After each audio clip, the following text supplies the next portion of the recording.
ఆంధ్రప్రదేశ్ రాష్ట్ర రాజకీయాలు కంప్లీట్ గా ఆ ఒక్క లీడర్ చుట్టూనే తిరుగుతున్నాయి. కూటమి ప్రభుత్వం అధికారంలోకి వచ్చిన తర్వాత ఆయన తీసుకుంటున్న సంచలన నిర్ణయాలు, చేస్తున్న పవర్ఫుల్ వ్యాఖ్యలు, అవలంబిస్తున్న వైఖరి ఇప్పుడు దేశవ్యాప్తంగా పెను దుమారం రేపుతున్నాయి. ఒకవైపు సనాతన ధర్మ పరిరక్షకుడిగా కోట్ల మంది నుండి ప్రశంసలు దక్కుతుంటే, మరోవైపు మాత్రం రాజకీయ ప్రత్యర్థులు, సోషల్ మీడియా వేదికలు, కొందరు విశ్లేషకులు, పొరుగు రాష్ట్రాల లీడర్లు సైతం ఆయన్నే టార్గెట్ చేస్తూ విమర్శలు గుప్పిస్తున్నారు. రాజకీయ నిర్ణయాల నుంచి మతపరమైన అంశాల వరకు, చట్ట వ్యవస్థ నుంచి పరిపాలన తీరు వరకు ప్రతి అంశంలోనూ ఆయన పేరు వినిపిస్తుంది. కేవలం పొలిటికల్ మైలేజ్ కోసమే చిన్న స్థాయి నేతలంతా ఆయన పేరు వాడుకుంటున్నారా?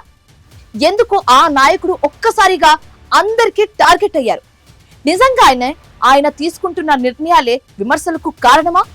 ఇంతకీ ఎవరా నాయకుడు? ఆయన చుట్టూ ఎందుకింత రచ్చ? Watch the story.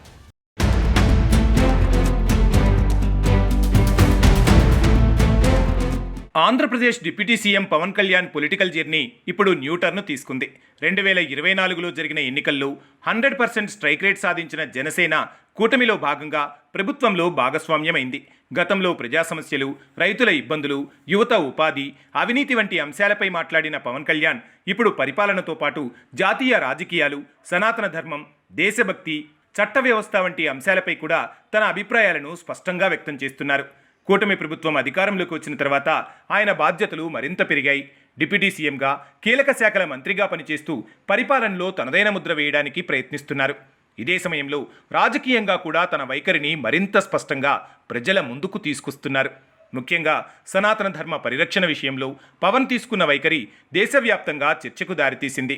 Tirupati laddu వివాదంపై ఆయన స్పందించిన తీరు, హిందూ దేవాలయాల పరిరక్షణపై చేసిన వ్యాఖ్యలు, వారాహి డిక్లరేషన్ ద్వారా వెల్లడించిన అభిప్రాయాలు, ఇవన్నీ కలిసి ఆయన రాజకీయ ప్రయాణంలో కొత్త అధ్యాయంగా మారాయి. హిందూ ధర్మ పరిరక్షణ కోసం బహిరంగంగా మాట్లాడుతున్న నాయకుడిగా ఆయనను ఒక వర్గం అభినందిస్తుంటే, మరోవైపు ఇదే అంశంపై తీవ్రస్థాయిలో విమర్శలు కూడా వ్యక్తమవుతున్నాయి.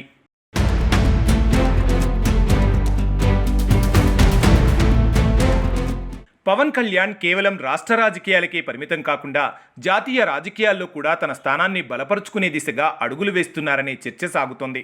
కేంద్ర ప్రభుత్వంతో సమన్వయం, భారతీయ జనతా పార్టీతో సన్నిహిత సంబంధాలు, జాతీయ అంశాలపై స్పష్టమైన వైఖరి, ఇవన్నీ ఆయన రాజకీయ వ్యూహంలో భాగమేనని కొందరు విశ్లేషిస్తున్నారు. ఇదే సమయంలో మరో ఆసక్తికరమైన అంశం కూడా కనిపిస్తోంది.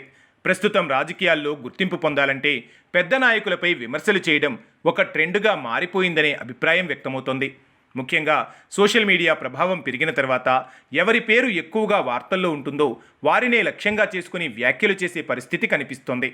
ఈ నేపథ్యంలో AP deputy CM Pawan Kalyan కూడా అలాంటి రాజకీయ వ్యూహాలకు కేంద్ర బిందువుగా మారారనే చర్చ సాగుతోంది. కొందరు చిన్నస్థాయి నాయకులు, కొత్తగా రాజకీయాల్లో గుర్తింపు కోసం ప్రయత్నిస్తున్న వ్యక్తులు తమ వ్యాఖ్యలు వైరల్ కావాలనే ఉద్దేశంతో పవన్ కళ్యాణ్ పేరును ప్రస్తావిస్తున్నారనే విమర్శలు వినిపిస్తున్నాయి.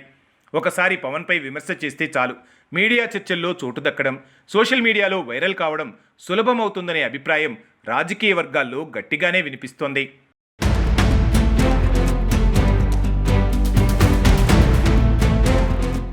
ఇక రాష్ట్ర సరిహద్దులు దాటి పొరుగు రాష్ట్రాలకు చెందిన కొందరు రాజకీయ నాయకులు కూడా పవన్ కళ్యాణ్పై స్పందించడం ఆసక్తికరంగా మారింది. ఆంధ్రప్రదేశ్ రాజకీయాలతో ప్రత్యక్ష సంబంధం లేకపోయినా ఆయన వ్యాఖ్యలపై స్పందించడం, విమర్శలు చేయడం వెనుక రాజకీయ ప్రయోజనాలే ఉన్నాయా అనే ప్రశ్నలు కూడా తలెత్తుతున్నాయి.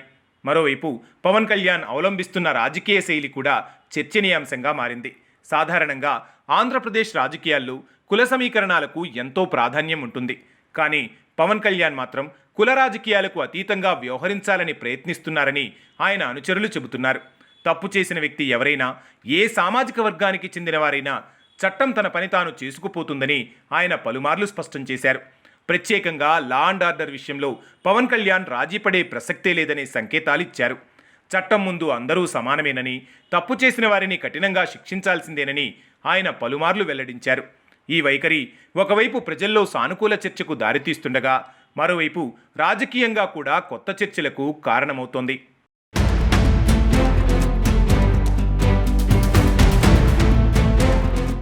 ఇదే సమయంలో తన సొంత సామాజిక వర్గానికి చెందిన వారైనా తప్పు చేస్తే చర్యలు తప్పవని ఆయన చెప్పడం కూడా రాజకీయంగా ప్రాధాన్యతను సంతరించుకుంది. ఇది నాయకత్వ లక్షణంగా కొందరు అభినందిస్తుంటే, మరికొందరు మాత్రం దీనిపై భిన్నాభిప్రాయాలు వ్యక్తం చేస్తున్నారు. రాజకీయ ప్రత్యర్థులు కూడా ఈ అంశాన్ని తమ విమర్శల్లో భాగంగా ప్రస్తావిస్తున్నారు. అయితే పవన్ కళ్యాణ్పై వస్తున్న విమర్శలను ఆయన అభిమానులు మరో కోణంలో చూస్తున్నారు. రాష్ట్రంలో ఆయన ప్రభావం రోజురోజుకు పెరుగుతుండటమే ఈ విమర్శలకు ప్రధాన కారణమని వారు చెబుతున్నారు. ప్రజల్లో ఆదరణ పెరుగుతున్న కొద్దీ రాజకీయంగా కూడా ఆయన్ను లక్ష్యంగా చేసుకుని విమర్శలు పెరుగుతున్నాయని వారి వాదన. రాజకీయాల్లో ప్రశంసలు విమర్శలు సహజమే. కానీ ప్రస్తుతం పవన్ కళ్యాణ్ విషయంలో జరుగుతున్న చర్చ మాత్రం సాధారణ రాజకీయ విమర్శల కంటే కాస్త భిన్నంగా కనిపిస్తుంది. ఆయన తీసుకుంటున్న ప్రతి నిర్ణయం, ప్రతి వ్యాఖ్య, ప్రతి కార్యక్రమం రాజకీయంగానే కాకుండా సామాజికంగానూ విస్తృత చర్చకు దారితీస్తోంది. ఓవైపు పరిపాలనలో తన బాధ్యతలను నిర్వర్తిస్తూ మరోవైపు రాజకీయంగా తనదైన ముద్ర వేయాలని ప్రయత్నిస్తున్న పవన్ కళ్యాణ్ భవిష్యత్తులో కూడా ఇదే దూకుడు కొనసాగిస్తారా? విమర్శలకు అదే స్థాయిలో సమాధానం చెబుతారా? లేక కొత్త రాజకీయ వ్యూహాలతో ముందుకు వెళ్తారా అన్నది ఇప్పుడు పొలిటికల్ సర్కిల్స్లో ఆసక్తికరంగా మారింది.